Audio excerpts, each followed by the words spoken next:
And I don't know if anyone's looked at the sheet and seen this, but Adam does not pick his prospects well. The question is, does Max make the playoffs if he doesn't sell? Good evening, gentlemen. Welcome to the first and hopefully last episode of the Fuck the Nats podcast.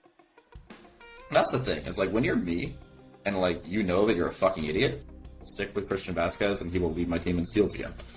The memories that come to the surface most clearly are me sorting my baseball cards one way one night and then completely redoing them the next night. Actually, I'm going to reframe this. JD, why don't you start by talking about Dylan Beavers? Apologies, I couldn't hear your question because the audio went out.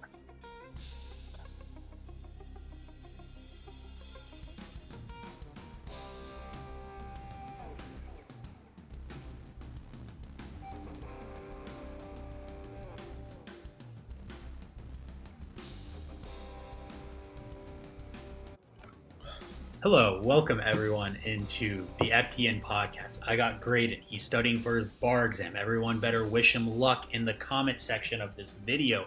Wish him luck in the group me. It's early next week. I forget what day already he told me, but I'm excited because in my mind, this summer has been about three things. One, it's been about getting my golf game back in order. There's been lots of stories about that. A lot of people in this league getting into golf. It's great. Two, it's been about fantasy baseball. Of course, it's always about FTN. But the third thing, and the thing that I was arguably looking forward to the most, is Graydon finishing his bar exam, and then he moves to Dallas, Texas. You guys are all going to be invited next season. We'll get a Rangers game. Between Graydon and I, we should have plenty of room to house people. Maybe we'll do an Airbnb. Yes. We'll figure that all out. We'll figure out all those details. But wish Graydon luck. He's going to finish his bar, move to Dallas. It's going to be great. Now, I'd like to preemptively apologize to you, Drue, since you are a notorious Globe Life Field hater. But I think Globe Life Field is awesome. I feel like it's funny because I feel like as long as I've known you, you have loved loud environments. So to hear you upset about the loud environments surrounding Globe Life Field doesn't feel like I'm talking to Drue Fowler. You know, if they altered their music choice, let me put it this way.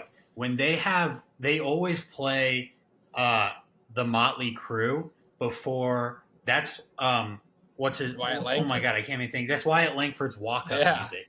And it's loud and it's great. And that's like the best part of the game. But 99% of the other circumstances at the game, when they're playing this dumb 2000s, 2010s modern rap music, I can't stand it. Maybe more Motley Crue. Easily the best part about Globe Life Field is when the away team is batting and you look up at the scoreboard and they like cherry pick the opposing batter's worst stat. So like one batter will come up and it'll show like away games versus Rangers since 2022, and then it'll be like a 200 average and one home run, and then the next batter it's like home games this year, like a 220 average. Like they clearly just go through and like find the worst possible stats to put up for the opposing team's batters. It's pretty funny. I feel like I've maybe noticed that at other stadiums, but it's definitely extremely noticeable in Globe Life. The scoreboard is huge.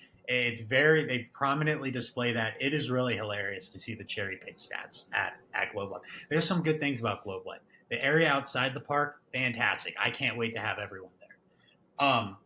But all right, the podcast for the fantasy baseball. Graydon wanted the pod. We may get a third person in here if somebody texts us back. No idea. But what I think Graydon pitched a couple of ideas to me. I think maybe what we're just going to end up doing here is we're going to go each team in order, I guess, Division 1, Division 2, Division 3, however it appears on your phone, it'll be in standings order. Unfortunately, that means we're probably starting with the best team and not saving the best for last, but that's all right because Adam also appears alphabetically. It just kind of makes sense to talk about him first. So, Graydon, maybe you want to start real quick since you're the one who wanted to kind of do this subject. Why don't you give a little bit of a monologue, a bit of a spiel on what can Adam take away from his season so far and what should he be really Like, what's his X factor going down the stretch? Maybe that's the question to ask. Well, I mean, I think if you asked Adam if come July 26th he had Tristan Casas, Fernando Tatis Jr., Kyle Tucker, all on the IL, and a matchup with Sean, and you asked him what the current score of that matchup would be, he would probably, I'm guessing, would say maybe 3-7, 4-6, maybe just barely eking out 5-5, and he's currently dominating Sean. I feel like no matter what this guy, it's like I'm looking at his roster, like Lawrence Butler. I've seen like freaking like 10 tweets on my Twitter feed about Lawrence Butler recently. I feel like he just makes moves continually that keep him in contention. His X factor going down the stretch here, is it crazy to say Taj Bradley? Like, there's no way Taj Bradley can keep doing this, right? It's like the meme of like Aaron Paul, Jesse Pinkman. He can't keep getting away with this. Like, I felt pretty decent about my trading Taj for 15, potentially 25 BAM. I felt like that was a reasonable price for Taj Bradley, and apparently I'm an idiot. I mean, if you look at his game log, he's given up 1 earned run in his past 5 starts, all with good K numbers. An embarrassment of riches on the pitching side for Adam. Really his strong suit. He's going to get Tatis and Kyle Tucker back, probably for the playoffs. Casas, maybe not.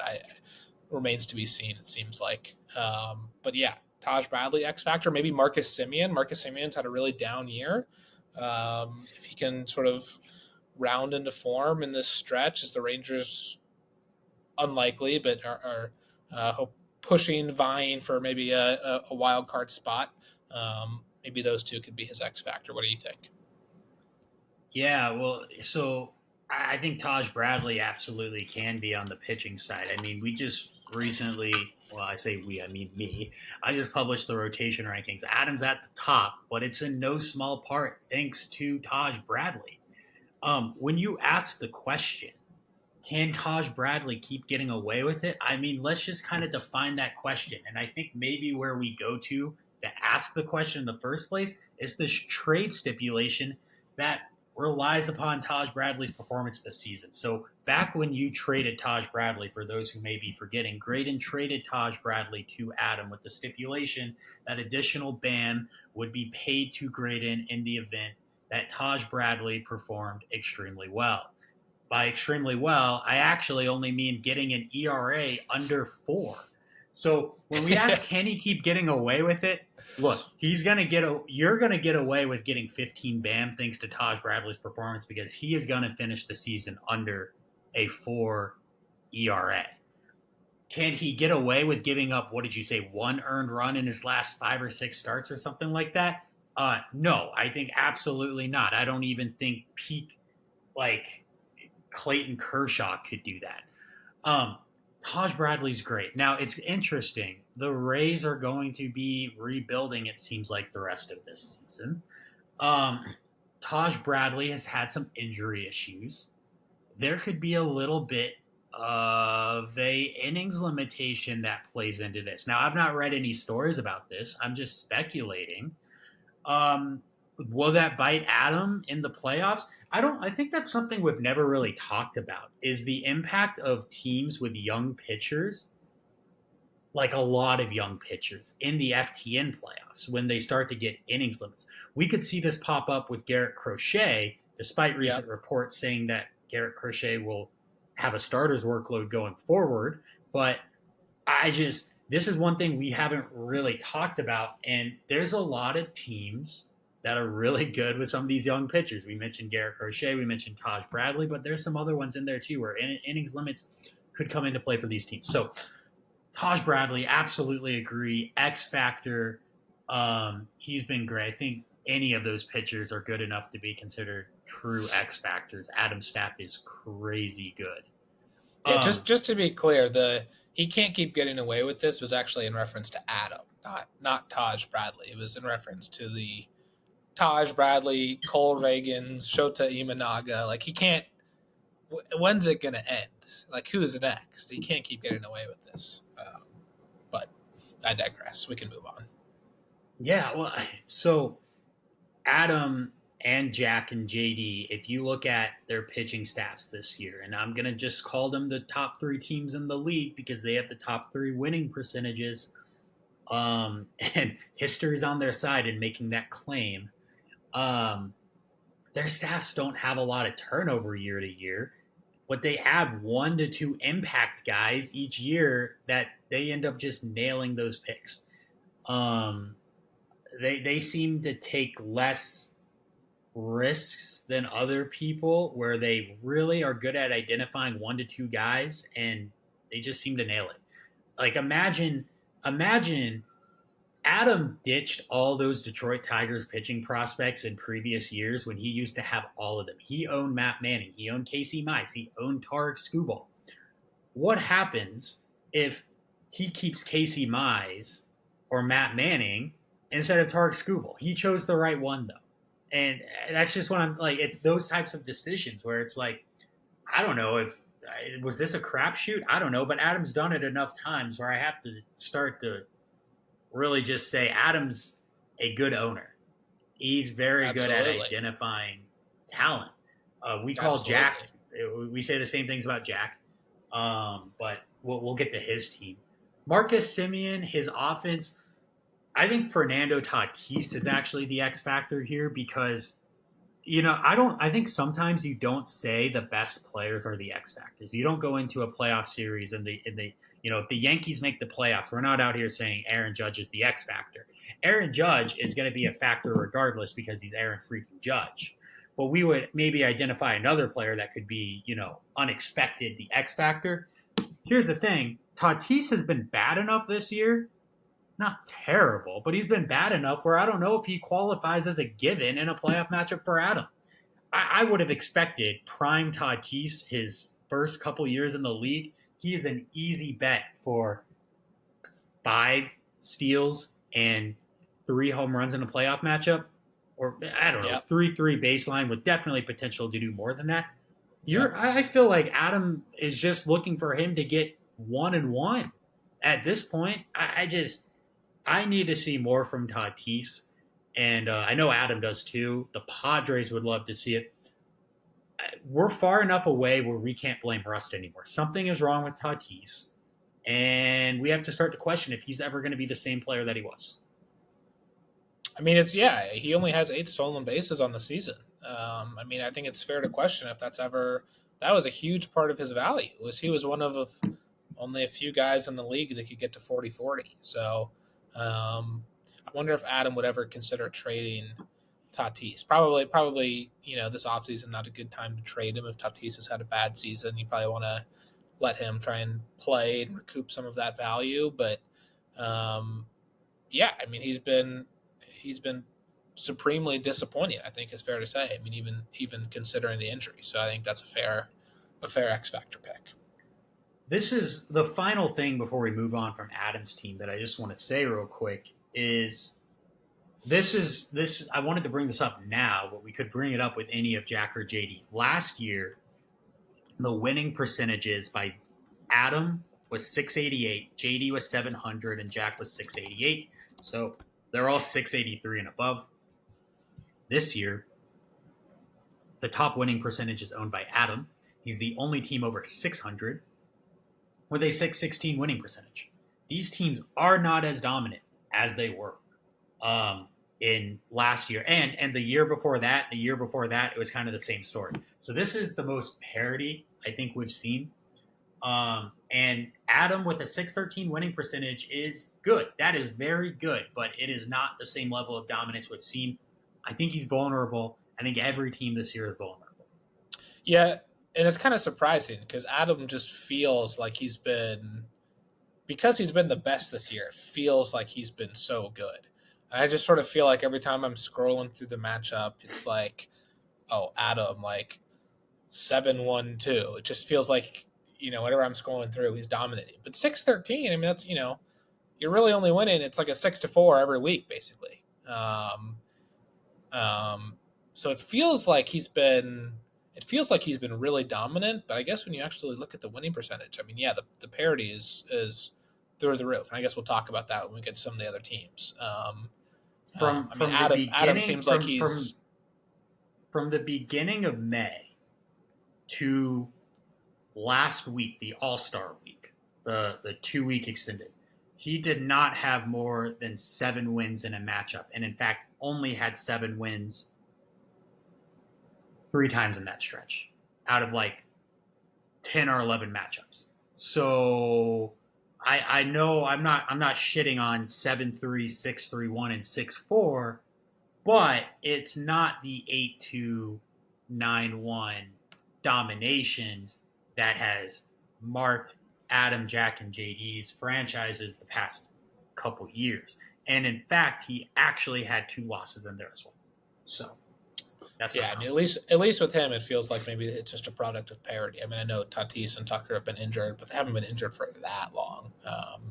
I think maybe JD and Jack maybe more about some regression, JD more about some injury and some regression. But with Adam, it just feels like a product of parity.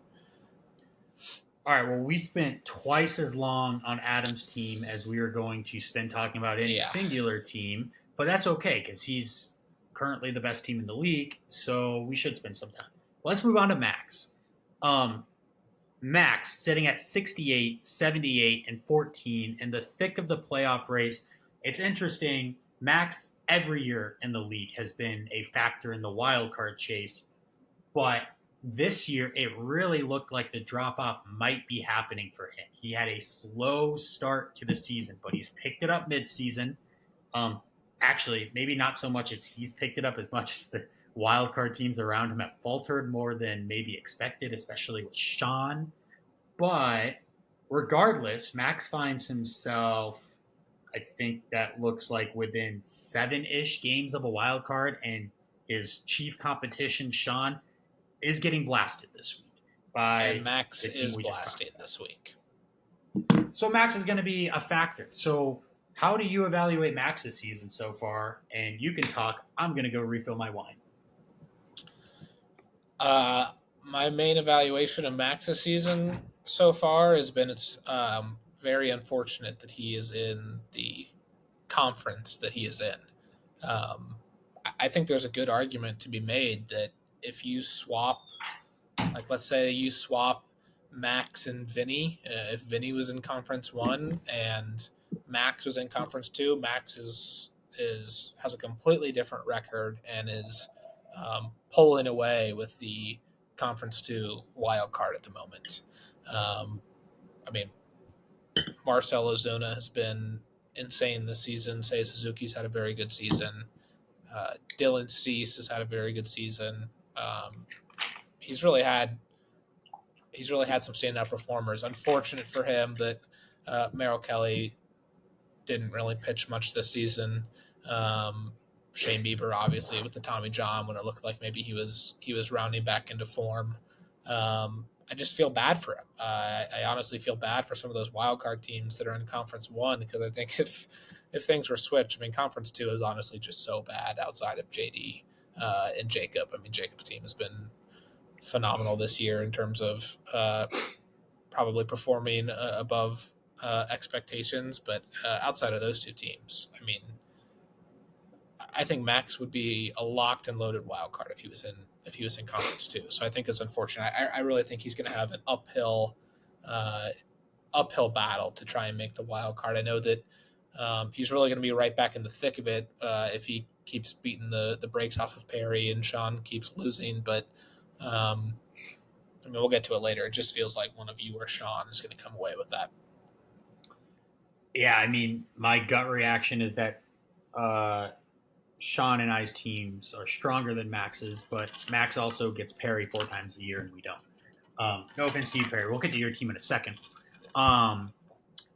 Max is interesting in that to begin the week, he was last place in wins. He's now second to last place in wins. He's moved ahead of Perry by 1. He's got 55 pitcher wins on the season. Perry's got 54. you would have to think if Shane Bieber were healthy and Merrill Kelly were healthy, and if Justin Steele wasn't the unluckiest pitcher in terms of wins in baseball this year, the man is sitting on a 3.08 ERA and a 1.06 whip with 91 Ks and has 2 wins. It is crazy. He didn't get his first win until I feel like July. Max would be higher, and if Max was higher, he may be 3 more categories ahead than he currently is on the season, and then he's only looking at 4 games back, and it's just honestly, I feel like this wild card race is going to come down to just a few games, and that could really come back to bite Max. It's been unlucky in the pitching department. He traded Clay Holmes. It's been a godsend for me. He traded Sonny Gray. He's been a godsend for me. I don't recall if Max has made a trade outside of trading with me this year, which is interesting. He made 6 deadline deals last year. That's like as many deals as we had combined this year from all teams. So Matt's not as active this year. We kind of know his story. He didn't have a farm. He built a farm. He's now waiting on his farm. He's got Roki Sasaki. He's got some other Asian players coming. If he doesn't make it, just think about what his team could be next year if he adds Dylan Cruz, Marcelo Mayer, Heston Kjerstad, who's kind of, up and down, Rhett Lauder, and Roki Sasaki if Roki Sasaki gets posted. That's like a totally different lineup. It's pretty, you're adding Cruz and Mayer and then Lauder and Sasaki. Those are like 4 potentially impact players, which could, if you look at his roster right now, it's like Luis Rengifo and like Cedric Mullins could be replaced with Mayer and Dylan Cruz, and then you replace like a Frankie Montas or a Michael Lorenzen or a Lance Lynn. Any of them. You replace them with Sasaki and potentially Rhett Lauder. That could be a huge change in terms of the number of wins and categories he's able to pick up come next season. I think the one guy too is Munetaka Murakami. Now Roki might not be over, but I'm pretty sure Murakami is supposed to be over. Now, I've not heard a lot about this guy this year, so my information may be outdated, but I'm pretty sure this guy hit like 40 to 50 home runs in his league last year. He's been disappointing since. He's been disappointing. The last I saw was that somebody said that he has. I was just reading on Twitter that he has over a 30% K rate right now in Japan, which usually translates to maybe a 35% K rate in the MLB with suboptimal contact rates. So that's not great. Yeah, I don't know if he's as highly touted as he was maybe a year and a half ago or something like that. Okay. Well, help is on the way regardless for Max next year. Yes. This year, the pitching just not getting it done. The offense is being held together enough where Max is still in it, but he should have dynamic players being added on both the pitching front and the batting front next year. I think we can expect Max to once again be in the thick of the wild card race in 2025. And for the first time in a long time, he's arrow up versus arrow down. We're no longer waiting for the demise. It almost looks like this might be the bottoming out of Max's kind of FTN run that he's built here a little bit. I don't know if he necessarily goes lower than this. Of course. Agreed. Of course, if he does, Graydon, and this is the perfect transition, it'll be because of gains made in the division by his, division rival Perry, who's had a tough season, but not as tough as last year. His winning percentage, I think, this year is up over 100 points compared to last year. I know this is your first year in the league, and if you're thinking Perry has struggled this year, man, last year was a freaking fever dream in the worst of ways. But real quick, just on Perry's, I've been preaching his pitching staff publicly in the group chat. I've been saying it since the beginning of the season. I like what he's going to have going on there. He decided not to sell a single relief pitcher at the deadline. He's got a bunch of NL East guys there. Maybe that'll serve him well next year, that he's not going to have to rebuild his bullpen from scratch. He's not going to have to rebuild his rotation from scratch. Unlike the Tigers, he kept Jack Flaherty at the deadline. The offense is where I start to have some questions. Shortstop's got a lot of young talent, but the outfield and the other positions could use some work. Where do you see this team? What should Perry be prioritizing the rest of this year? Well, he's got 48 BAM left. I mean, if I were him, I maybe would. I mean, I guess it's tough to say because some of these guys that were just drafted maybe aren't worth the 10 BAM minimum bid right now, like a James Tibbs or you and I were talking about Vance Honeycutt earlier today, or some of those guys. Bryce Rayner is still, no one's made a bid on him, right? No. Who's the Braves first like, rounder? Perry's usually he likes Caminiti, right? Caminiti, right? He got Perry got him. Yeah, he got him. He got him. Yeah.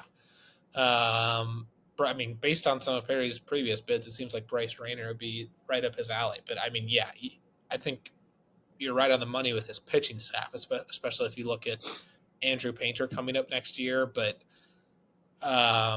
it just feels like no matter what he does, the hitters just don't pan out. They don't live up to their potential. I mean, Jordan Walker he's been horrible. I was gonna be nice and say mediocre in the minor leagues so far, but like, I mean, Perry isn't playing for anything this year, so maybe he shouldn't be dropping him. But he's just completely lost all value. Michael Harris, another injured season, and even when he wasn't injured, it wasn't really that great. Anthony Volpe started out really hot, looked like he was putting together a huge sophomore season, and just hasn't really done much. I mean, he's got 18 stolen bases, but only 8 home runs, just barely above a 300 OBP. I would have liked you wrote about this in your draft grades. I would have liked to have seen Perry been more involved in some of these top end college hitters that will move quickly through the minors and will be quicker to make an impact on his farm, or excuse me, a quicker impact on his MLB team. I mean, Connor Griffin, it's like he stole like 80 stolen bases in high school this year, and he's got projection that you could sort of dream on, but I mean, it seems like he's sort of been targeting these very projectable frame prep hitters that are going to be 3 years minimum in the minors. I just would have liked to have seen him get some more. I mean, no prospect is a sure thing, but take some bigger swings on some guys that look to be more sure things. A Condon, a Bazana, a Weatherholt, somebody like that, to just give a little bit of a boost to his MLB team, because it just feels like it's going to be another long year unless Jordan Walker comes back and explodes, unless Michael Harris explodes, unless Chase DeLauter comes up and looks like a star. I mean, DeLauter's been injured this year and he's sort of been dropping down some lists, so I would have liked to have seen maybe a few bigger swings. But Perry seems like he clearly has a type, so maybe we just need to give some patience and see how it all plays out with Walker Jenkins, Connor Griffin, DeLauter, some of these guys in his farm that will be up in a couple of years. So I forget if Perry. I forget. Okay. Let me just say, Perry has 8 picks from last year's 2023 MLB draft, according to our sheet, at least in the top 5 rounds. I can't remember which of these were Perry bids and which of these were pre-Perry bids, like Ryan bid on them when they were high schoolers before we implemented the rule. But at the end of the day, Perry's top pick from that draft was also a high schooler. That's Walker Jenkins. And he came away with 1, 2 Sammy Stafura, 3 Walker Martin. He came away with 3 more high schoolers from last year's draft. Clearly, he's building for the future. I think he's communicated this to me personally in the past, that he's totally fine being patient and waiting. I just think, for example, what is Tyro Estrada doing on this roster? I think there's some moves that could be made. I don't really know. I know I talked about it at the introduction to his team that, maybe it was good that he kept his bullpen guys around for next year, but like maybe if you're a rebuilding team, you should be trading those bullpen guys. It's a lot of young talent that still could get better. Jeremy Pena, Anthony Volpe, and Zach Neto, his shortstop, position ranked 9, 11, and 12.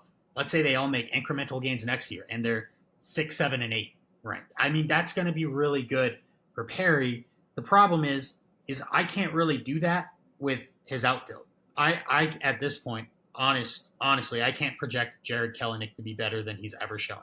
Like, this is Jared Kelenic. He's bad. Alex Verdugo, I loved Alex Verdugo for a long time.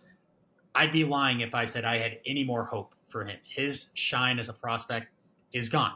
Verdugo is what he is at this point. Kevin Pillar, not going to magically get better. Ryan Reynolds is great, but he can't be the best player on your team. And Michael Harris, I was never in on Michael Harris. He desperately needs him to work out, or things will go downhill. As a Cardinals fan, not a Jordan Walker guy. I think he's not good. I'm not going to get into it. Perry, your draft strategy is interesting. The young guys are interesting. And he may, at the end of the day, Graydon, he's going to have made up 100 points in winning percentage this year. If he makes up even 50% next year, he's not a wild card contender, but he's not a joke any longer. And then it's a very small hill to climb from there to get back into wild card contention. So I think he's closer than maybe a lot of us are giving him credit for, but there's some work to be done.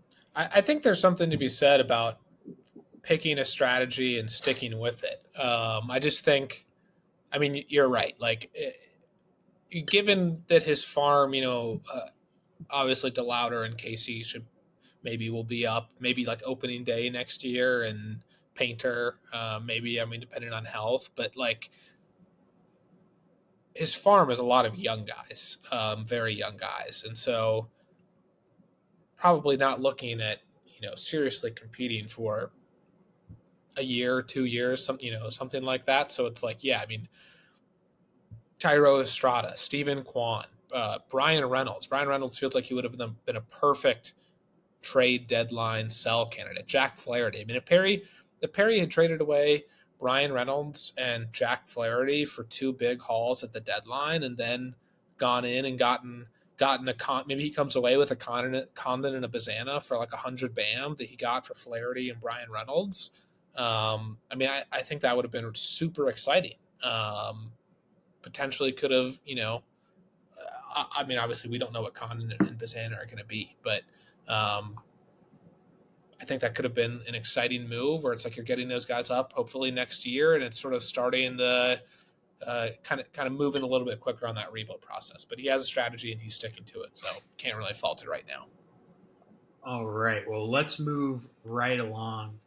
Jack, the number 1 team in Division 2. He's won the division every year going back to 2020. Finished last in 2019, but was there until the very end. So he is obviously a track record that he's trying to maintain. This year, he's on track for his lowest winning percentage since 2019. His streak has been talked about over me, and that was ended. I don't know. Jack's had an aura of invincibility for a long time, I think, in the eyes of at least several league members. You're coming in from the outside. What's your objective, unbiased take your first season dealing with Jack? I think that he is a very good manager. I think that he knows his stuff when it comes to fantasy baseball and just baseball in general. I think that he, in my opinion, I think he's in the worst position of those top 3 teams. Just because I think he's seen a lot of regression this year. I I mean, Matt Olson had an insane career year last year. Obviously, he's having a horrible season this season. I think it's fair to expect that Matt Olson is somewhere in between, but he's certainly probably not going to be like what he was last year. Massive regression again this season from Nico Horner. Luis Robert has been absolutely pedestrian this season. I mean, obviously he's been injured for a large portion of the season, but that's kind of the risk you take with Luis Robert. You know that he's probably not going to play a full season, but you're hoping that when he's out there, he's very good. When he's out there, he hasn't been good. Obviously, he's on a horrible team, which plays into it, but that's a factor. Julio Rodriguez has been absolutely pedestrian this season. Massive regression. Blake Snell has been awful. Kevin Gausman has seen a lot of regression from the season he put up last year, and there isn't a ton to work with in the farm. I mean, Colson Montgomery's been awful. I know he has Lazaro Montes, but I think he's in a very precarious position. I really think that. I mean, he'll probably laugh at this, but I think that he needs to really, hopefully, try and win this season because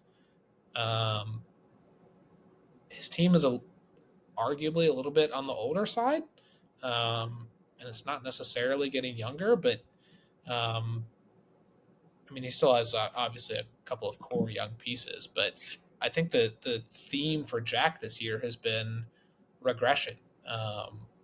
Coming in, I mean, maybe his team was closer to what we saw in those first couple weeks, where it's going to be some closer matchups here down the stretch. I mean, currently he's just getting absolutely blasted by Ryan, but everybody would be this week, so that's not necessarily any fault on Jack. But I mean, what do you think as a guy who finally vanquished his demons and finally got snuck out a win against him? What are your thoughts on Jack this season? I've been waiting for the regression with this team. I always thought it was overperforming a little bit. I always thought Logan Webb was one of the culprits of overperformance, but he just continues to prove me wrong and make me look like an idiot. I wouldn't have expected J-Rod to be the regression candidate. Honestly, I was in on J-Rod going into this season. I was like, you know what? He is as good as people think he is. I would have expected the Matt Olson regression. I was definitely expecting. I think it's interesting. Just given where he was, yeah. Well, let me ask you this, which is he clearly missed the timeline to sell Matt Olson. This offseason would have been the time to do it, and I know he explored the trade market for it. I know he did, but he didn't end up agreeing to a deal with anyone, and he kept him. It's clearly too late. It's kind of like Bo Bichette, which I'll connect to my own player a little bit. It's too late. No one's buying those guys for a fair price given the seasons they've had. Are you surprised? He made some moves at the deadline, but were you surprised to not see a bigger veteran name get sent out? I'm talking about Bryce Harper or Luis Robert Jr. I know he's younger, but with his injury, he's as reliable as a guy in his 30s. So I guess those are the two guys. Were you surprised to see Robert or Harper not shipped out at the deadline? Because I kind of was. No, I wasn't. I mean, the problem with selling Luis Robert right now is just that what are you going to get? I mean, you're probably going to get like 50 cents on the dollar. And Harper, I mean, I think Harper, for him to win, if Jack wins the championship, I think it'll have to be because Harper is either his best hitter or his second best hitter with J-Ram. I mean, I just don't see how selling Harper would make sense for him. I mean, especially given the sort of void in fantasy baseball at the first base position. That's why I don't really fault him for not capitalizing on Matt Olson's value this offseason. I mean, first base is just when you get a guy that's like Harper or Matt Olson, maybe Matt Olson of past at first base, it's so hard to sell just because that's such a huge advantage. But I mean, I think if you were coming into this season and you were looking at who on Jack's team is a regression candidate, you could have said a lot of these names. I mean, Luis Robert, it's like obvious. He gets injured every year. Last season, he played a full season and was phenomenal, but it's like obvious. Matt Olson, given how good he was. Kevin Gausman is sort of inconsistent, as most pitchers with a splitter are. Blake Snell, it's like, yeah, that was like the biggest sell high candidate in all of fantasy baseball. So a lot of these guys really just sort of screamed regression. And I think maybe you could argue that it was surprising that he didn't do it before the season. I just don't know if at the deadline is the time to sell when you're selling these guys after really poor seasons and you're not getting proper value. So that's why I thought Harper. Trade. That's why I thought Harper would go out the door, because you'd have to think Matt Olson's going to be better than he was in the first half. And Christian Walker is going to do Christian Walker things, which is be a more than above average first baseman in the league. So you got those two guys anchoring first base. You know first base is scarcity. And Bryce Harper's the hot hand. I know you feel like you really want to ride that, but his value every year now, Bryce Harper is going to have the age questions going forward, just like now we're asking the same questions about Mike Trout and Manny Machado and stuff. Bryce Harper's going to start to get those. Now would have been the last chance, I think, to sell extremely high on Harper. What about this offseason? I mean, what is there really that much of a change between now and this offseason? If Jack has a poor performance in the playoffs and looks to sell Bryce Harper, I mean, I might be a buyer. I'd consider buying Bryce Harper depending on what the price is. JD is sitting here with Vlad at first base, and I don't think he has much else. But hypothetically, do you trade Charlie Condon and 40 BAM for Bryce Harper? Because I think if that offer was on the table, Jack should have taken it. And I think I think that would have been a good trade for both teams. I would make that move if I was JD. It doesn't sound like a move that JD would make from what I know about him.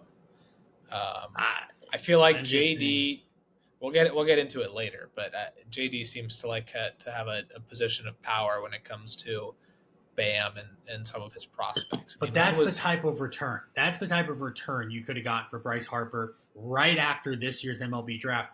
I don't think that's there this offseason. I don't know. True.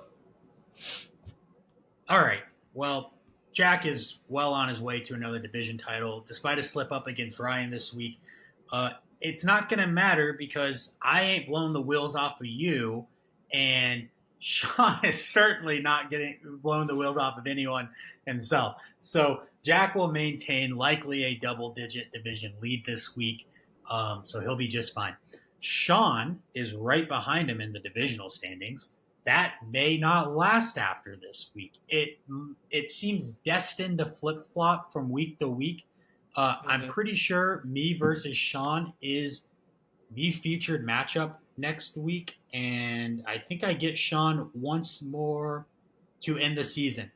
Sorry, so I got 2 weeks until Sean, and I get him 2 total more times going forward. So we'll talk about let's talk about my team and his team together in one segment. And so maybe I'll start with the question from the audience because somebody texted me during this podcast. An anonymous FTN owner. An anonymous FTN owner says, I have a question for the pod. How bad is Drue that he has 3 Hall of Famers? I think he's implying Juan Soto, Aaron Judge, and Gunnar, and cannot make the playoffs, which is true. I've not made the playoffs since 2019. Speak to that. Well, according to Jacob's research and his data, you have been the unluckiest team in the league so far this year. Doesn't that just pain you to say? That pains you personally to say. No, because what I was going to follow that up with was I would love to see what you would be at if you, and it's not like these guys have been barn burners, but if you still had Hunter Brown and G-Rod, it felt like it was so unexpected for me. I mean, coming from the guy who has been absolutely patient to a fault It just felt like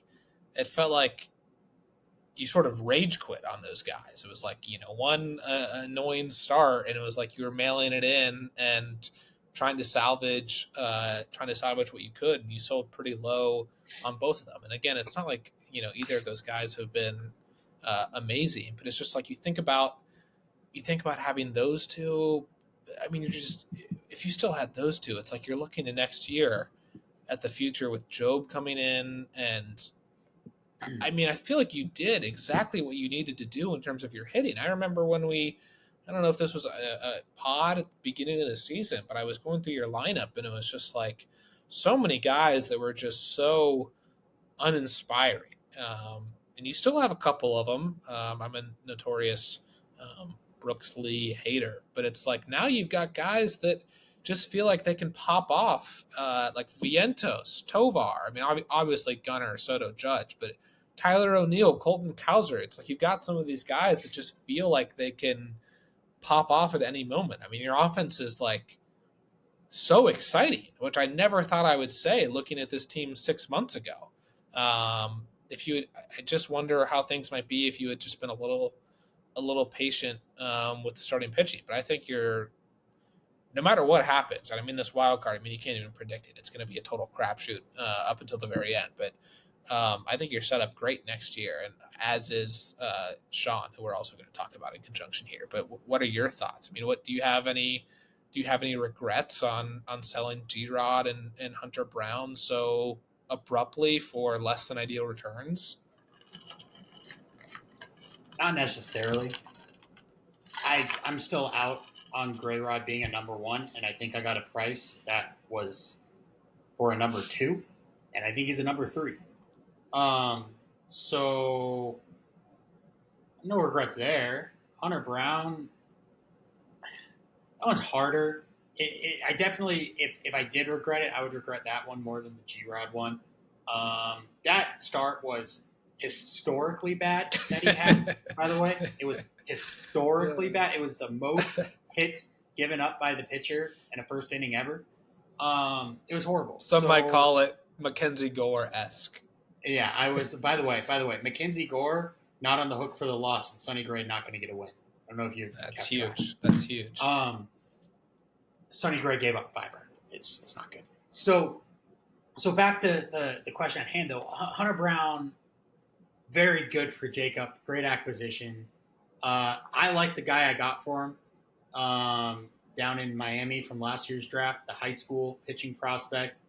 I think maybe it'll work out in time.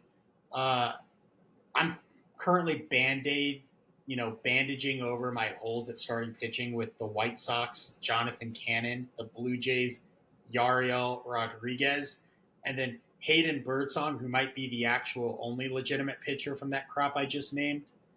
Chase McDermott. I don't think so. The Orioles are trading for starters because they clearly don't believe in McDermott and Povich. But that's neither here nor there.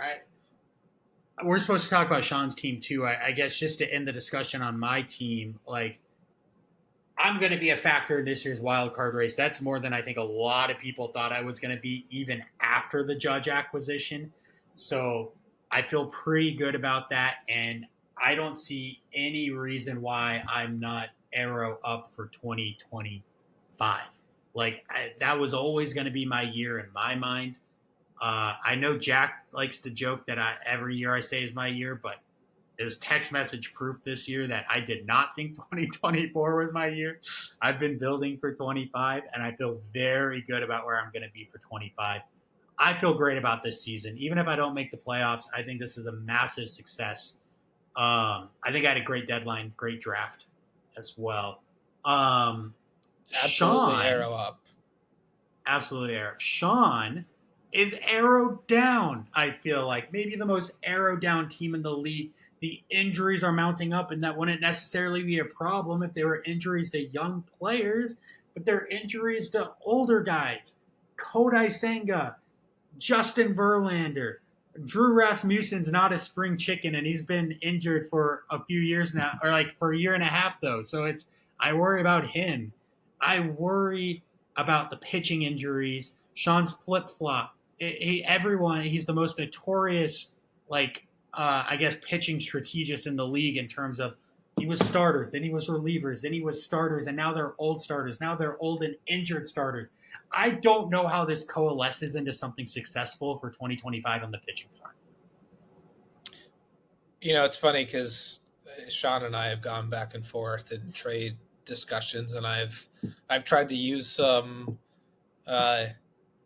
negotiating trade tactics by asking him, don't you feel like, Drue is arrow up. Don't you feel like this is your year? You kind of got to put something together this year. A lot of your stars are older, which he said that he feels like he'll be fine next year. And frankly, I kind of agree. Yeah, Justin Verlander, it's like, who the hell knows? He's 40. It could go any which way. But outside of that, is there going to be any difference between how his team looked at the start of this season, which you called your championship contender, your favorite championship contender, and the start of next season? Mookie's going to be back. Yes. Trout's going to be back. Obviously, they're all going to be another year older, but they're not prohibitively old. Yamamoto's going to be back. He looked awesome. Giolito, we don't really know what to expect with him, but he should be back at some point next year. I think the pitching staff still looks good. You're adding back in Matt McClain. I don't know. It doesn't seem like he can really do it this year. Maybe depending on if he gets Mookie, if he's 2 weeks left until the playoffs and he gets Mookie and Trout back and kind of goes on a run, maybe he could put something together. But yeah, this team is old. That's certainly true. But I think I agreed with you. This was my championship contender, number one, at the beginning of the season, and I could feel that same way next year. I just think there's so many pieces on it that I like, and I don't think anybody is going to be too aged so much in the offseason that I just really don't like where he's going to be next year. I couldn't disagree more. Wheeler's going to be another year older, and he's the one I'm least concerned about, but he's going to be like 35. Kodai Senga's going to have gone basically a year without throwing a competitive pitch other than the 5.1 innings he threw today. Total question mark. Justin Verlander's not going to be anything next year. He's going to be dust. Drue Rasmussen, who the hell knows? There's no way Tanner Houck, he's having a career year this year, is going to be anywhere near as good next year. That's just on the pitching side. I can't rely on Mike Trout and Giancarlo Stanton to put up anywhere near meaningful numbers in 2025. I know that sounds crazy to say about Mike Trout, but I can't get myself to believe in that man anymore. Currently, his outfield is Jazz Chisholm, Nick Castellanos, Ryan O'Hearn, Jesse Winker, and Matt Vierling. If 3 of those guys are still starters on this team next year, that's a problem. And the way that those guys are not starters is with a healthy Mookie, Trout, and Stanton. 3 players on the wrong side of 30, now with extensive injury histories. I don't even know if Mookie's going to qualify for outfield next year. I have severe concerns. I think this outfield might be worse than Perry's, only because I think Brian Reynolds is better than Jazz, Castellanos, O'Hearn, or Winker. This was an outfield. Do you remember you at the beginning of this season? You were talking about, is this the best outfield that FTN has ever seen? And it's only been 6 months. Mookie might not be outfield next year. Trout might not be healthy ever again. And Giancarlo, does he even play the outfield? He might be DH only next year. The outfield that existed this year may not exist next year. That's my point. And his farm is worse than the league. It's not time to sell. I don't think he's going to accomplish anything by selling right now. I think he needs to ride these guys. I think what he should have done, I think he should have considered, it probably wouldn't have worked out because it's not like Seager has been good, but maybe like a month or so ago, I was trying to trade him like Seager and Teoscar and Sale for like Senga and Mookie and Matt McClain. I was trying to give him a bunch of guys that were currently playing and Sale, who was like looking phenomenal. Teoscar's been really good. For guys, each for guys that are like probably a little bit more valuable, like Mookie a little bit more valuable than Seager, Senga a bit more younger and more valuable than Sale, whatnot. That was kind of what I was trying to do. I was sort of trying to mail it in and give him guys that could make him compete this year. I just wonder what things would look like right now if he had done that. I mean, I understand why he didn't. I was trying to gain a little bit of value by giving him guys who are going to play this year. But if he had Seager and Teoscar and Sale right now, I just sort of wonder what things would look like. But it certainly is not time for him to sell in the offseason. He needs to keep riding this team. You know what? Let me interject for 1 second. You know what trade I would have loved to have seen at the deadline? It is a trade between you and Sean. I think what would have been fascinating. Only you guys are both wild card teams. You guys theoretically are trying to achieve the same objectives, which is adding, not subtracting, adding vets, not. But here's the trade I would have loved to have seen, though, because I think it makes sense for both teams given the state of your farm system compared to the state of his. I would have loved to have seen Sean ship out Zach Wheeler and Tanner Houck to you for Grayrod and Bam. You get the reliable vets for your playoff run.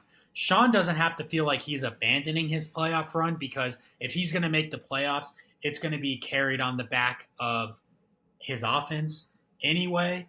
And he needs that young, talented pitcher in Grayrod and Bam more than any other team in the league, because he doesn't got any of it. He doesn't have exciting pitching prospects, nor does he have Bam. So I just would have loved to have seen that trade, I think, from both of your perspectives. That would have been such an interesting trade. I don't know how Sean feels about Grayrod. He said that he wouldn't even trade Yamamoto for Grayrod, Adolis, and Teoscar. So maybe that's more of a comment on Yamamoto's valuation in Sean's eyes, but I don't know if he's the biggest Grayrod fan. All right, well, this was supposed to be an hour. We're at an hour. We got a whole nother conference to talk about. Great. All Can't right. wait. Bart Scott. So, Jacob Shore, your division rival. Maybe let me start talking about Jacob for a second. So, Sure. Jacob, like Jack, when we first started the league back in 2019, Jack was the unknown to me. Now, Sean, I had never done a fantasy baseball or any fantasy league with, but I knew Sean personally. Jack, I didn't know Jack personally. I had no idea what to expect from this guy. Jacob comes in very similar to where I don't know this guy personally. I had no idea what to expect from it. I know that he had been in a fantasy league that I think his dad's been in for like 25, 30 years, but it's different than our league. It's not the same. Point is, Jacob was a total wild card. I didn't know what to expect. Man, has he blown away expectations. Not only does I'm pretty sure he leads the league. Yeah, he does. He leads the league in transactions. Fun fact. Normally, something that John Duong himself leads every year. Jacob leads this year. He's been active as hell. He's made tons of trades. And I'm almost speechless because I don't know if I'm impressed, surprised. I don't know if I think he's lucky. I don't know if I think he and Jack just have the magic touch when it comes to doing this stuff. It's been fascinating, Jacob, to watch your team in this league. And you currently have a sizable lead over Graydon, and you are challenging up there in the win percentages with the three historically great teams in this league. So, Graydon, I know you built your team this year with an eye towards the present, and I think Jacob and Ryan were more with an eye towards the future, but Jacob's overachieved. This has got to be at least a little bit painful for you. Is Jacob, I'm not going to say is he a pretender. I think clearly he's not, but how do you view Jacob this year compared to Let's talk about arrow up, arrow down, or stay the same. Is he arrow up even from the position he's currently in? Yeah, I mean, he's got. I mean, you look at his farm. His farm is awesome. Holiday, Roman Anthony has kind of been maybe like a little bit down this year, but still profiles as a great prospect.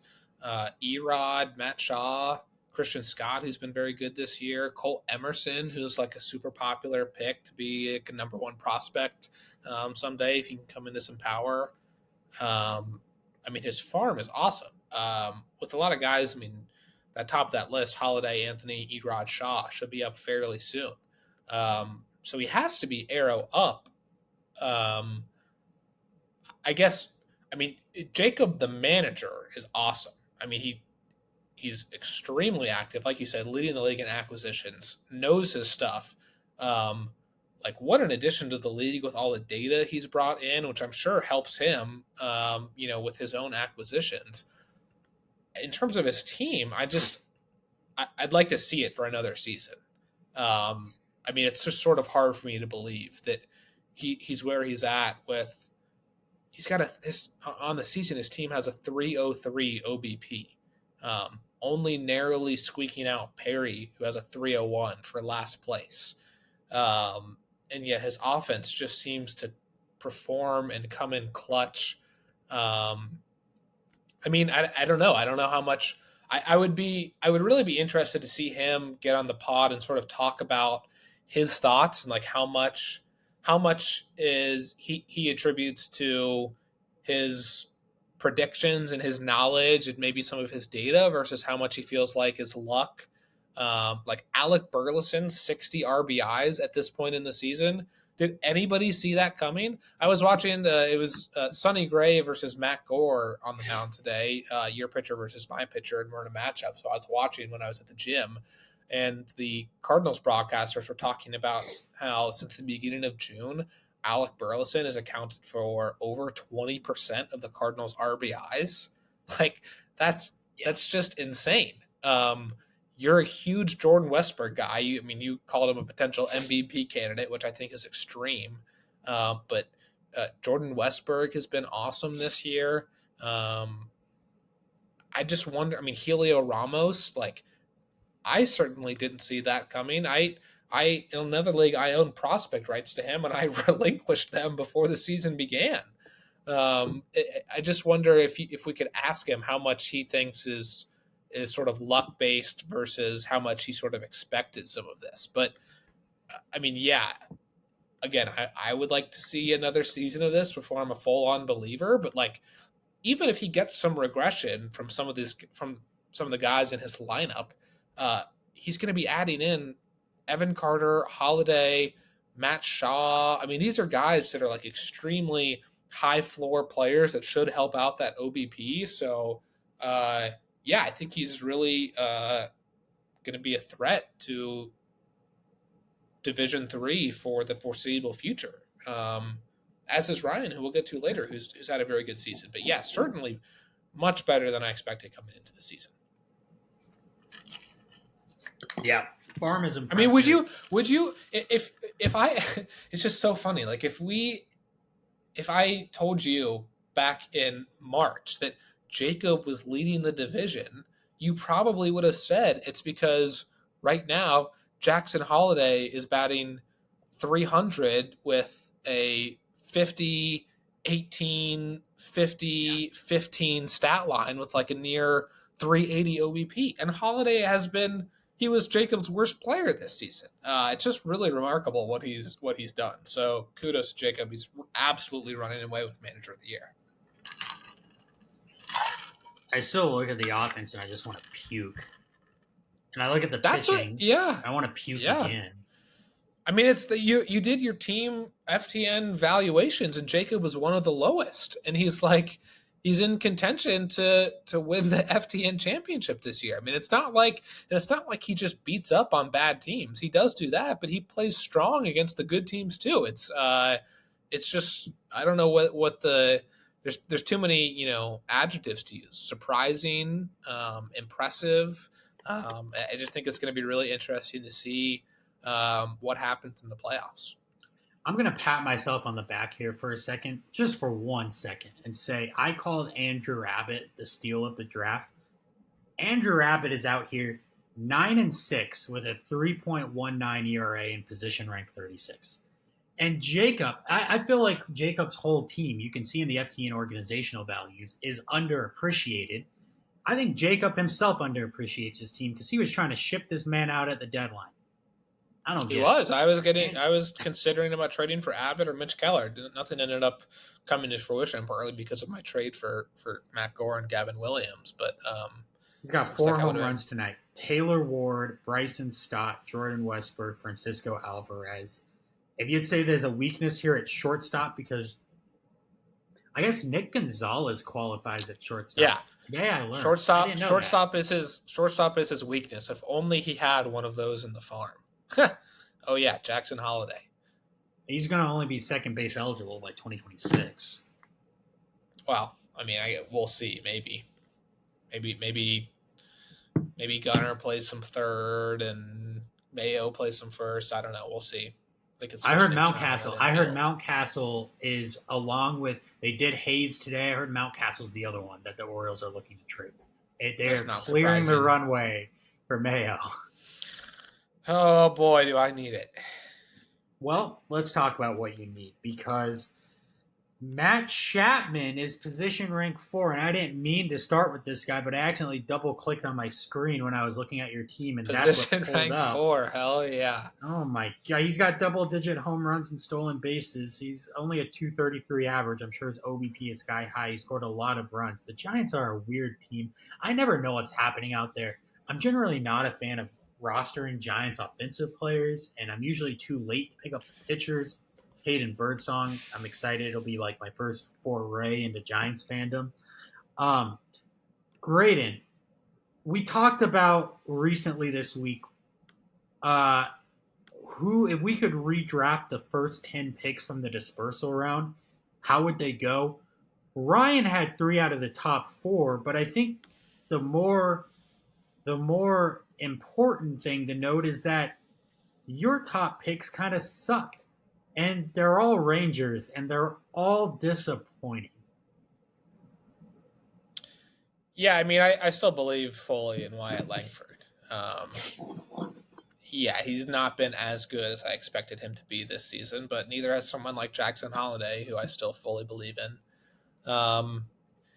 Yeah, it would be really interesting. I mean, I definitely wish I could go back now. And part of the reason why I chose to pick second was because I didn't feel like there was that big of a difference between Corey Seager and Aaron Judge.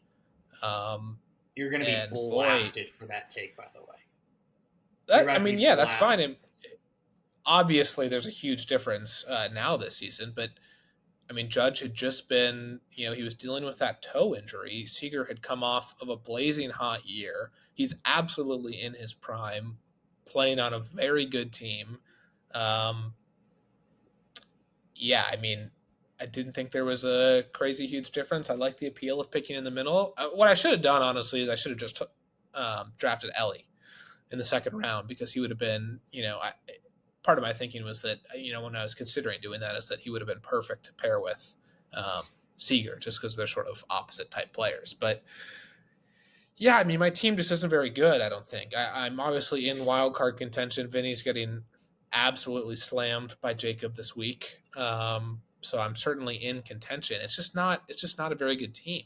I mean, if you look at my roster, William Contreras, probably maybe arguably Matt Chapman, Ian Happ, and Teoscar have had better than expected seasons on the hitting side, and on the pitching side, certainly Sale, Severino, Lugo better than expected.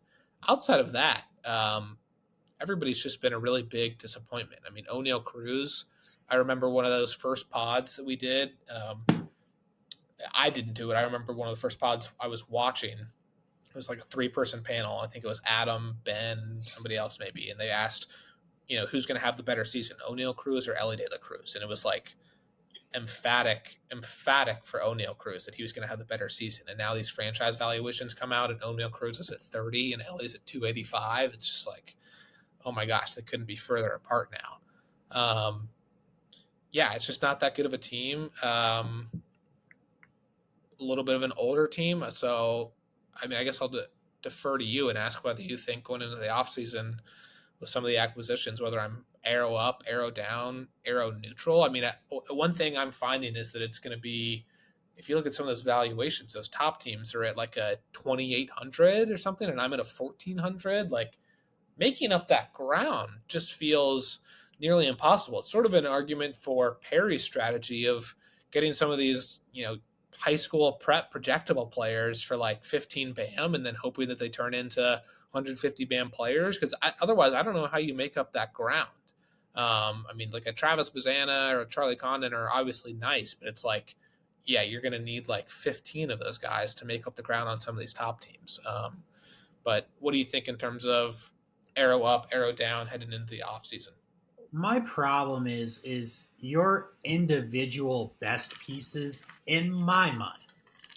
Well, I think one of them, what I'm about to say, I think everyone's going to agree. The other one is probably pretty debatable. But in my mind, 2 out of your top 3 dispersal draft picks are arrow down. And that's just hard to beat.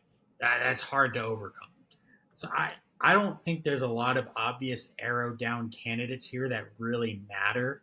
Do we care if Chris Bassett is 37 years old next year? I don't think we really care all that much. But I do care that Adolis Garcia is having the type of season he is, given the age now that he is. Remember how late blooming of a prospect he was?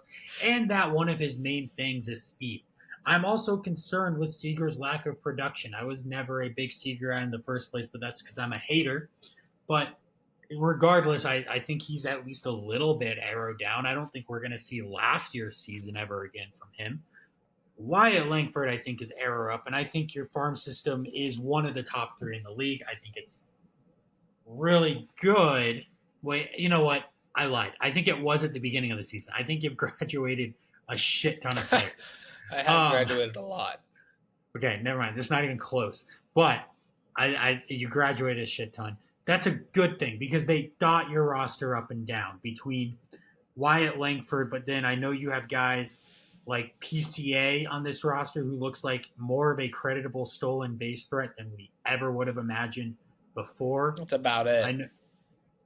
I still consider Kyle Harrison an arrow up pitcher. He's not been as bad as people. I saw people suggesting that Kyle Harrison would be sent down in favor of Hayden Birdsong.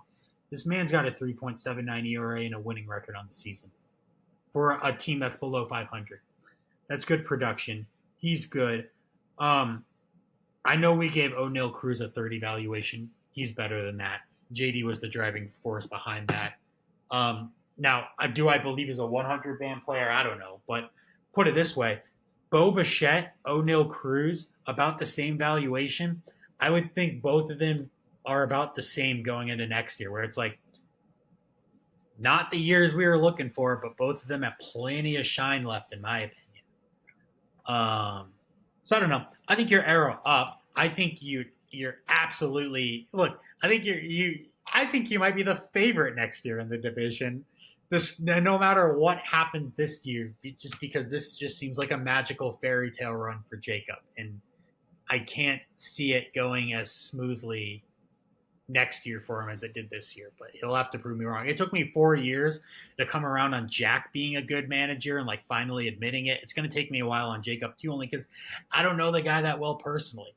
I know you personally, and I know your success in fantasy leagues. So I don't think that you're going to have this team down for very long. And not that it's down right now. It's great. I just need Kobe Mayo so badly. I need him to be 2022 Austin Riley. It's so hard when you build a team around just like power hitters that don't steal bases, and then they also don't end up really hitting that many home runs. So yeah, says the guy who's up 9-0 on stolen bases against me this week. Yeah, probably the most insane start to a week I've ever seen in terms of the stolen base department for my team. All right. Well, talking about we've clearly gone into a mode of saying whether teams are arrow up, arrow down, or in between. The most arrow up in the team has to be the one with the best farm system, and it is indisputable as he has. What is this?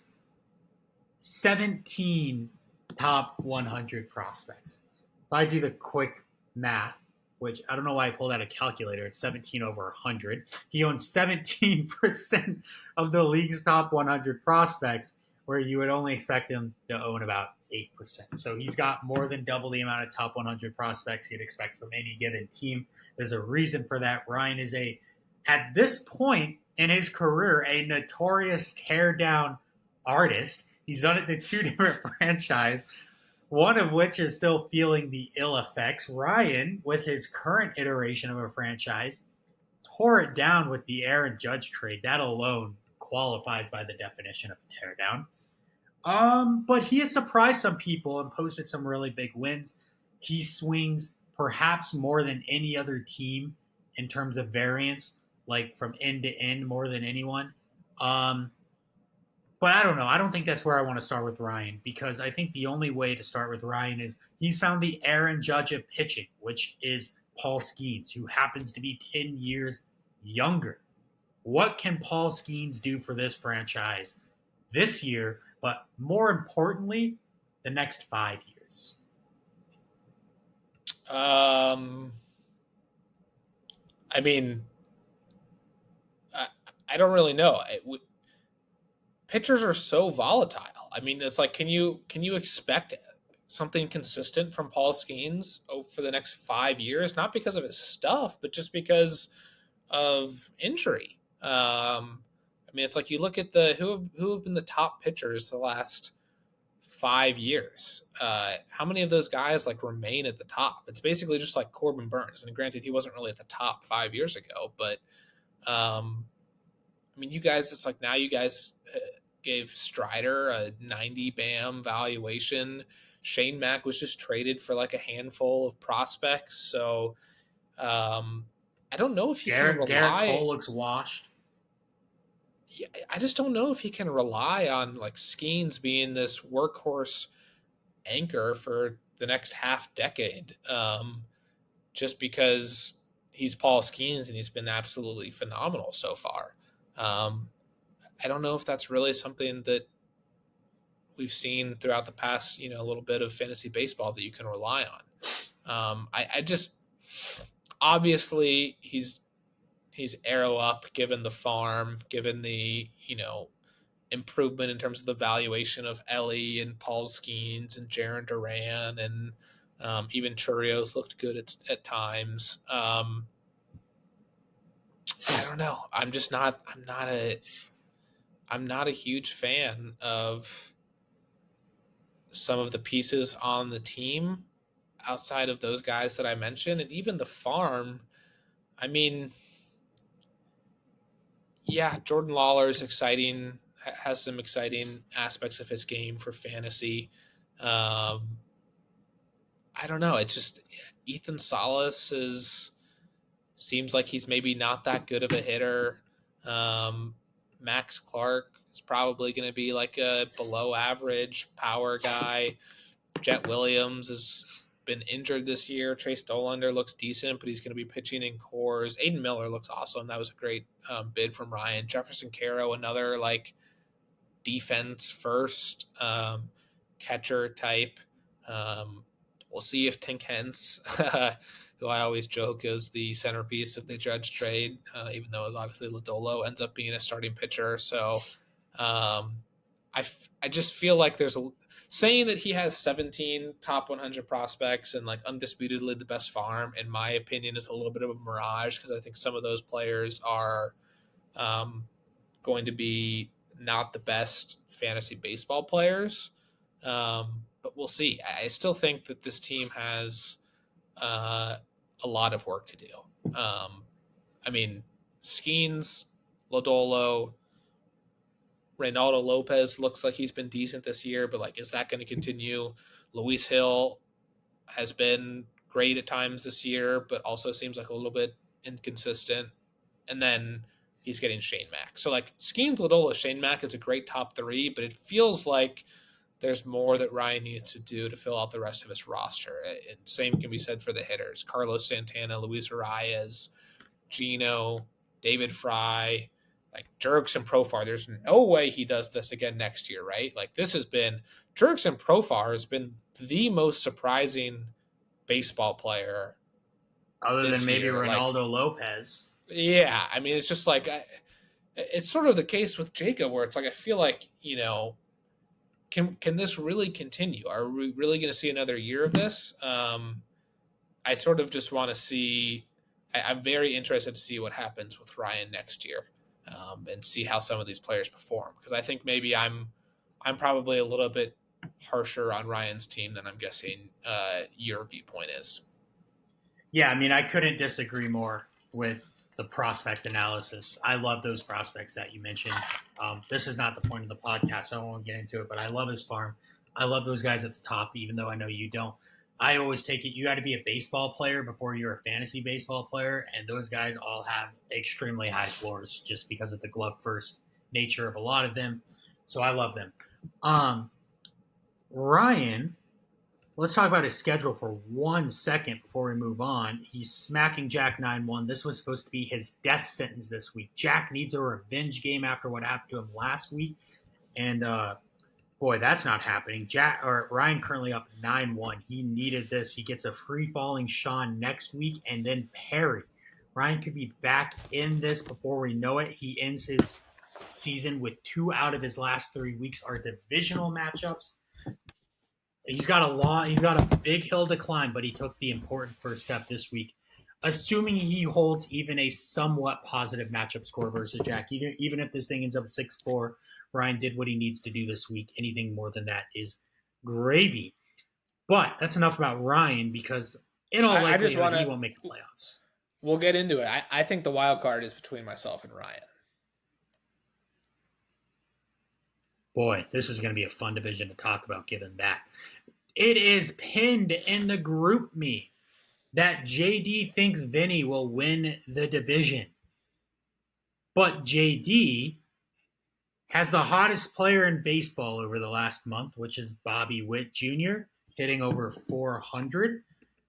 He's been insane. I encourage anyone in this league to open JD's page on the fantasy app and open up Bobby Witt Jr.'s player page and open up his last 15 game summary and tell me you've never seen so many 3-hit performances before. It's incredible. He gets big games from Arenado tonight and Mason Wynn, his Cardinals, old and young. And he is up. Was that a dig at Matt Gore? It may have been. But he is up 8-2 on Vinny. Both of them are out of matchup acquisitions for the week, but JD has a 30 strikeout lead, a 2-win lead. He is winning pitching here going away. I don't think Vinny can win this division. JD, I'm getting really tired of his shit when it comes to downplaying how good his team is and, oh, woe is me. It's an old act at this point. We know he's going to win the division. We know he's going to get the bye week. And this team is dangerous. I don't know if I have a question for you. This team's never had questions. No. It's only answers. So I don't know. Where do you want to start with this? I mean, it's just like he loses Ronald Acuna for the season, and then, I mean, obviously Bobby Witt was good last year, but now like Bobby Witt's the best player in fantasy baseball basically, and Garrett Crochet is like one of the best pitchers in fantasy baseball, and next year he's going to be adding Junior Caminero and maybe another year of James Wood and Charlie Condon maybe in the back half of the season, and he still has 100 BAM, 113 BAM to be exact. He has Xavier Isaac, who I know a lot of people are extremely excited about. Zebby Matthews, potentially a late season call up for JD's playoff push. Christian Campbell. I mean, it's just like, it's an embarrassment of riches. I don't really know what there is to say. I was really disappointed to see Jack pulling out the classic JD woe is me. Oh, I'm gonna lose to Drue. Everybody cry for me, because I mean, that's like whole JD's like reverse psychology like shtick where he says that in order to, so it's the number one rule of fantasy baseball is you don't want to like call a win because of the fantasy gods and karma or something. But I feel like Jack had always, he's got such a big, obviously like purposefully, sort of his persona. He's got a big fantasy baseball ego and talking about how all the irrelevant teams and how he's so much better than Drue. So for him to pull that JD woe is me shtick was really disappointing to see. I even said, I remember earlier in the season, I like beat Sean 7-3 and I was like, we need to get rid of this like woe is me, I'm going to lose the matchup. Like, Sean, you're getting absolutely bodied. I would like to see more of that in FTN and people go the anti-JD route. But aside from talking about his reverse psychology, there's just not much to say. I mean, this team is very good. He's had an incredibly down year from Corbin Carroll. That's been buffered by the insane year from Bobby Witt. But it's like, yeah, can you imagine this team next year when he gets Caminero and maybe Corbin Carroll back to normal halfway through the year, Ronald Acuna back? I mean, this team is going to be as good as it ever was, I think. Starting pitching is always the question. JD is stubborn to a fault in chasing volume. I think he's personally misplayed a lot of important matchups in the past due to it. And when I say important, I mean playoff matchups. That's why he hasn't won 6 championships in 6 years, or 5 and 5 or whatever. He did miss the playoffs one year because he misplayed his last regular season matchup of the year against Bean, and Bean took the division in the 1 year we didn't have wild because of COVID. That's beyond the point of this. I think JD obviously had the resources to be aggressive at the deadline. He wasn't. It's confusing. It's concerning. I don't know what his plans are. I almost hope he doesn't win the league this year. I think he should be punished for his passivity. He has the chance. It's like a super team that refuses to do anything at the deadline. It's just boring. It's like, why? You have all the resources in the world. Do something with them. And he doesn't do anything. And I think it's going to cost him. He literally has the resources to build an unbeatable team, and he won't do it. And I don't know. I think this is going to be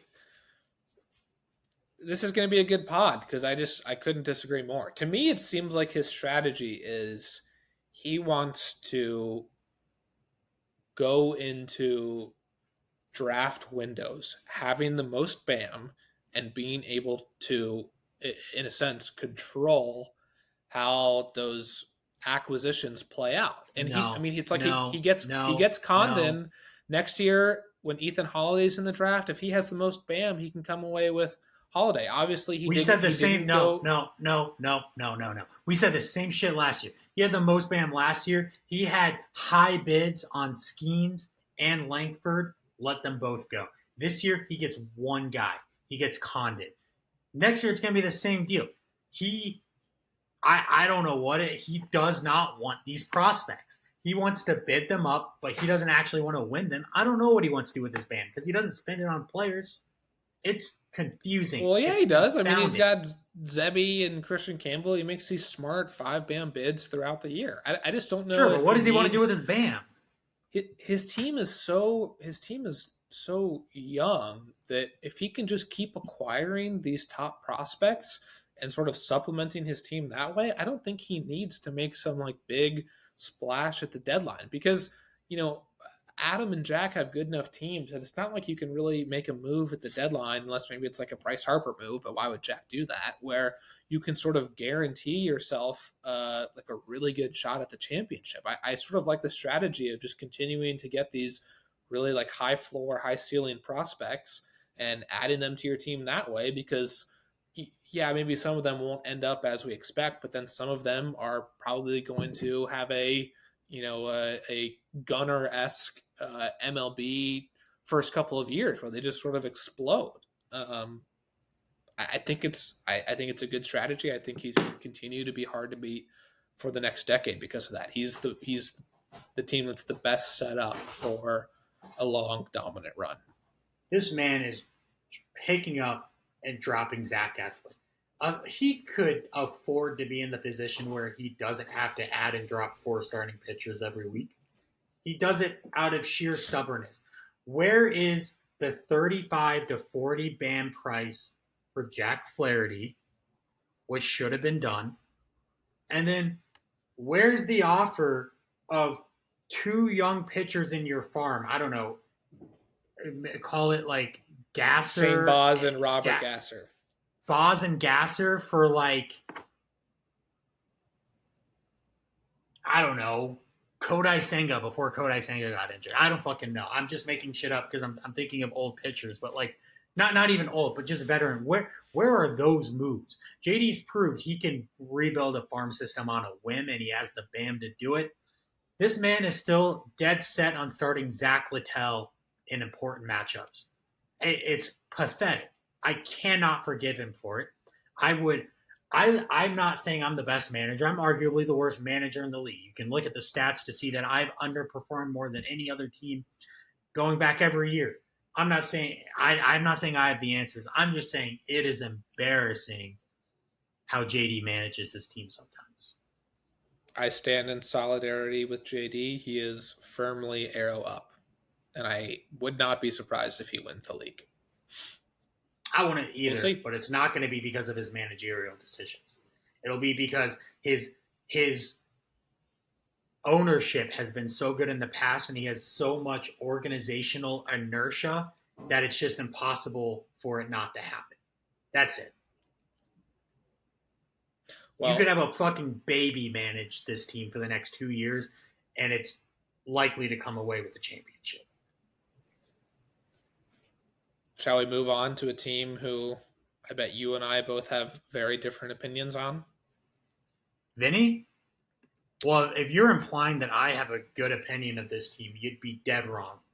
I think Vinny has made horrible trades this year. I don't really like most of them. I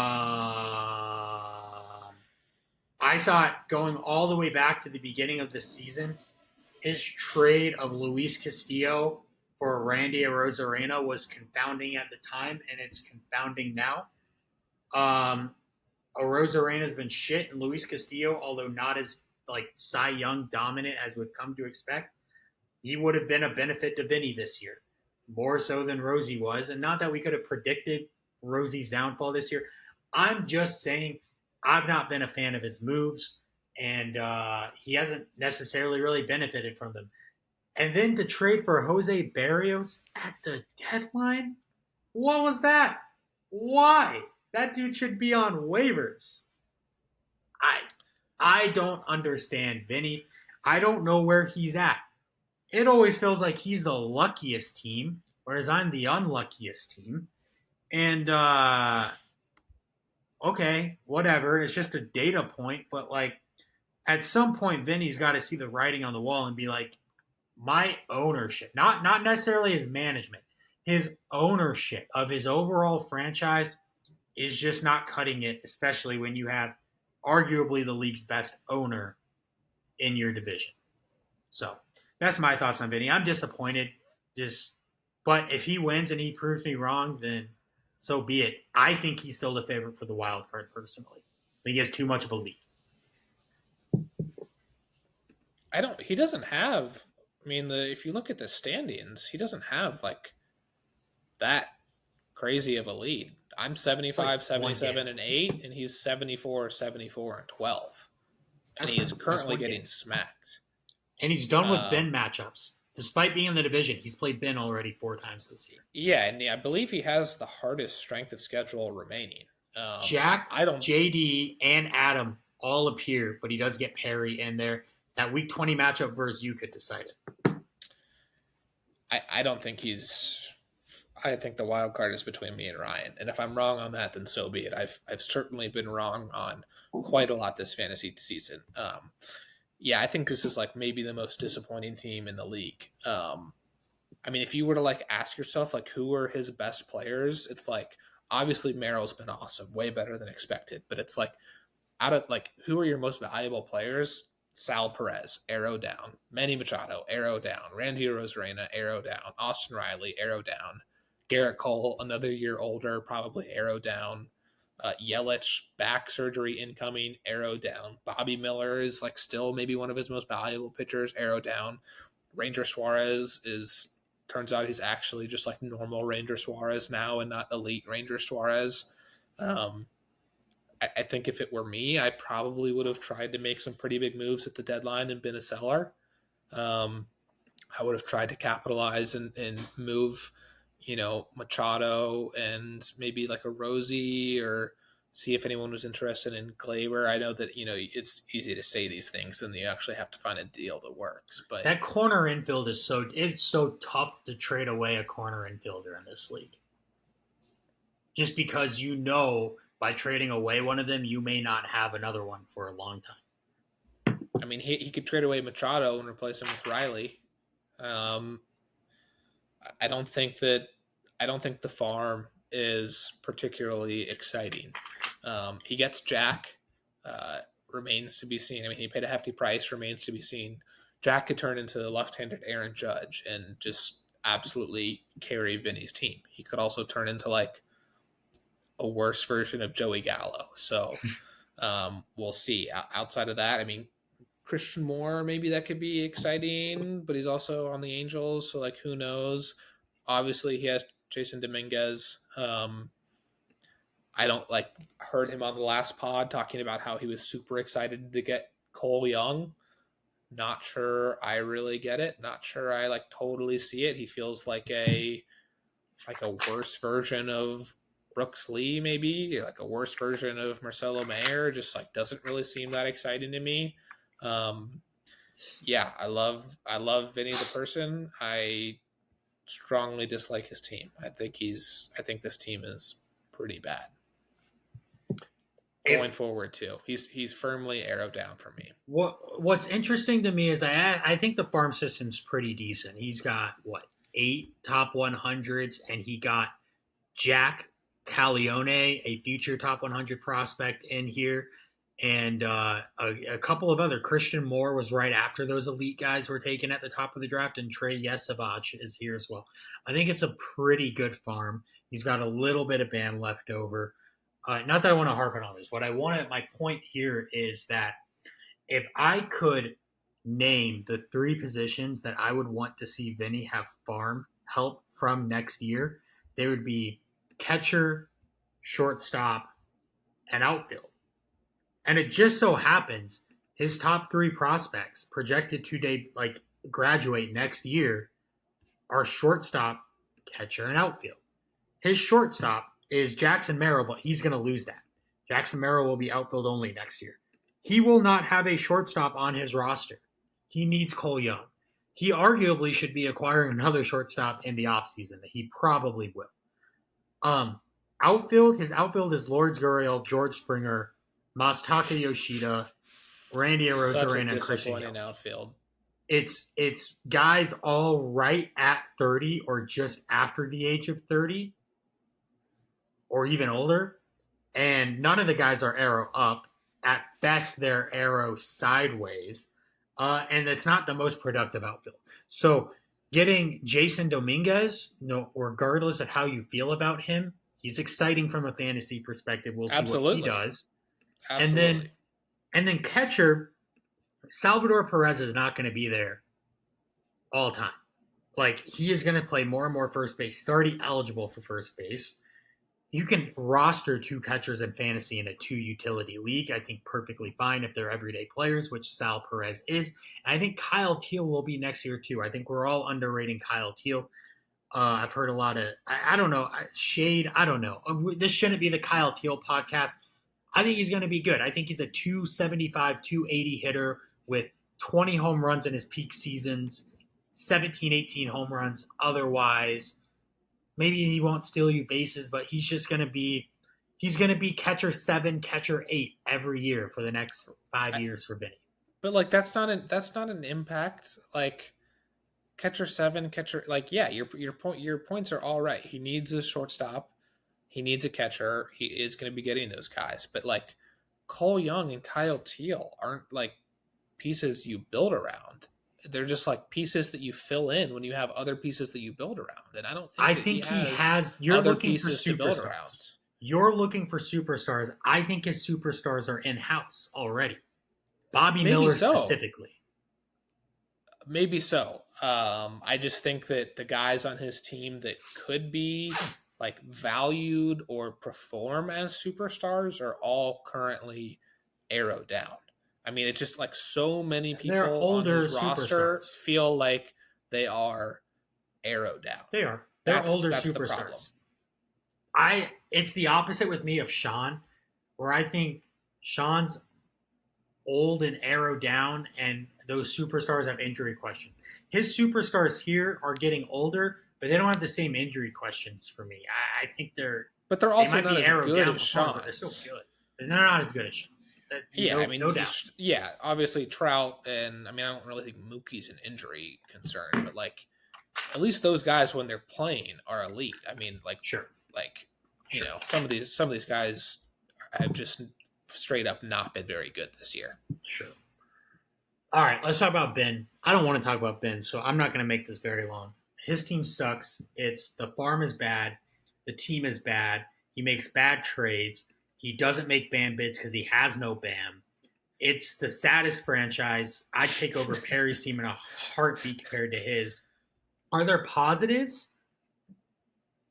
Are there? Sedan Rafaela's looks pretty good.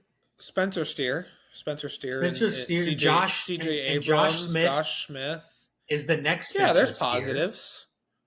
Not on the pitching front, man. This is a unmitigated disaster. Joe Ryan is having the same season as last year. He was worth 100 BAM last year. He's worth 100 BAM this year. His value stayed the same. Joe Ryan is Joe Ryan. He's seen no gains in his pitching staff. I think he's a very good pitcher. I think Spencer Strider is going to come back, and I think Spencer Strider is going to come back and challenge Paul Skeens for the best pitcher in baseball. Don't get me wrong. I love Joe Ryan. I'm not shitting on Joe Ryan. I'm just saying he's having the same exact season as last year. The problem Nothing with unexpected. really, I think that the problem with Bean boils down to the fact that he gets these heart emoji eyes on like certain players, and then like trades away all of his future BAM to acquire these players. That I don't think it's necessarily a smart move. I mean, it's going to be really hard for him to turn this into a strong competitive roster with like basically no BAM coming in until, I don't know, like summer of 2026. If he had BAM coming in at these like infusions, I wouldn't really be that down on him, honestly. I mean, like the top, like Noah Schultz and Jordan Beck's exciting, and Jacob Wilson is like kind of what this roster needs, but I just think it's going to be hard to turn things around. I don't know if he got like serious offers for Strider before the injury, but like valuing him at 300 BAM or whatever he said was just stupid. He should have capitalized and recouped some of this BAM that's tied up. That would be a move I'd like to see him do, is like right before next season, if Strider's looking good and on the mend, and maybe he can get like a really high price for Strider right before the season starts. And because he's not going to be competitive next year. Like Strider just feels like the type of person Bean needs to trade. Like he needs to wait until Strider's back and has like a couple of strong starts, and then sell high on him and get some of this BAM coming back in that is currently tied up. That's a move I'd like to see him make. Ben's never sold high in his life. You got to be realistic with what he can do. He's going to sell low, and if he's going to sell low, he may as well sell at the median price, which is currently Joe Ryan.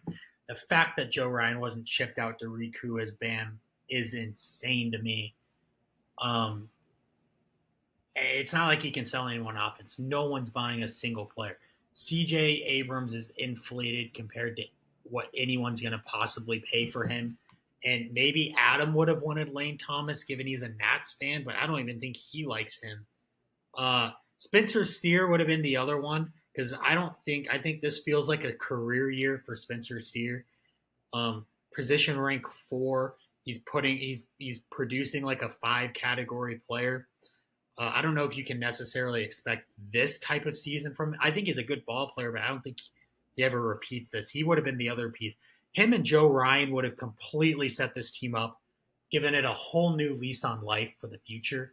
He didn't take it, and he's got to just deal with his demons this offseason going into next year, and he's already sacrificing the following offseason. So I hate it. I hate the process. His hitters aren't that old. I feel like he can just sort of keep riding the hitters. If it were me, I would just try and trade some of these pitchers. Bean loves his pitching prospects. He can find guys to replace some of these guys. But I agree, Joe Ryan, Bryce Miller. Maybe now's not the time to trade Strider, but when he gets healthy, I think those are probably some moves he needs to make because he doesn't always spend it wisely, but I think in order to be competitive, he's going to need to get some BAM coming in. And with no BAM coming in until summer 2026, something needs to happen. It's been better. I'll be honest. Ben's team has been better than his mid-season. His early season was somewhat strong. His recent weeks have been CJ Abrams with 3 stolen bases tonight, even though you were shitting on him. He went. Let me just cover this, and then I think I want to end the podcast. But he's gone. His season has been loss, tie, win. Loss, loss, loss. Loss, loss, loss. 6 straight losses to begin the season. But then he reels off win, win, win. Then he goes loss, loss. Now he's win, win. We'll see what he does this week against Jacob. It's been very streaky. He has more wins. I'll be honest, I said more wins in that just now than I would have expected given the talent level on the team and the injuries that he's had and the trades that he's made this year. He's been managing the team fairly well. I just don't know. I don't know ownership. But it's just funny hearing you say that because I feel like one of my things that I've looked forward to this summer, there hasn't been a lot because pretty much every day of mine is the same and that I study for the bar exam the entire day. But one of the things that I look forward to on repeat this summer is usually a group me message at around 6 p.m. on Monday noting that Ben has used all of his acquisitions for the week. So it is doubly impressive that he's been able to pull out some of these wins, given that he's had no flexibility from Tuesday to Sunday. It's because he has a strategy, and it's to set himself up for those categories with double start weeks on Mondays. So he picks up guys that are starting on Monday or Tuesday and have starts on Saturday or Sunday, and that's how he rolls. And he wants to win the ball. He doesn't now. He's changed his tune since the trade deadline. When he traded Matt Gore and Gavin Williams, he's realized he can't do that anymore. But he is thinking ahead about the matchups. It's absolutely. I don't think he's a wild card contender this year, and I don't think he's a wild card contender next year. I'll leave it at that. I won't get into the particular details, but Ben and I have a little bit of a side bet about who's going to finish with the better record. And let's just say I'm betting on myself and Ben is betting on himself, and we'll let the chips fall where they fall. That bet is like the equivalent of investing in U.S. Treasury bonds. Guaranteed to pay out? Yeah. We'll see. All right, hour 47 minutes. No one's listening to all of this. If I have some time tomorrow morning before I publish this, I'll try to break it into chapters. I probably won't, though, because I'm lazy. But thanks for listening. If you made it this far, if you skipped to the end, I guess thank you for the views. We're not trying to hit any subscriber count or total video views because we're not monetized, but maybe someday we will be. Remember to text Graydon and wish him luck on his bar exam. And otherwise, unless you're Jack, good luck with your matchups the rest of the week. And we will talk. Oh, you're wishing me luck. Thank you very much. I'd rather see you do well against me than to see Jack come back against Ryan, if I'm being 100% honest. This is That's very hilarious to me watching Jackson implosion from the sidelines. It's making my week, my summer. It's been a good week for me. I get JJ Weatherholt goes to the Cardinals. I get JJ Weatherholt. I beat Jack. I watch Ryan put the hammer on Jack. I mean, I'm walking on cloud 9 these past couple weeks. It's been exciting for you, that's for sure. All right, talk to you later, everyone. Goodbye.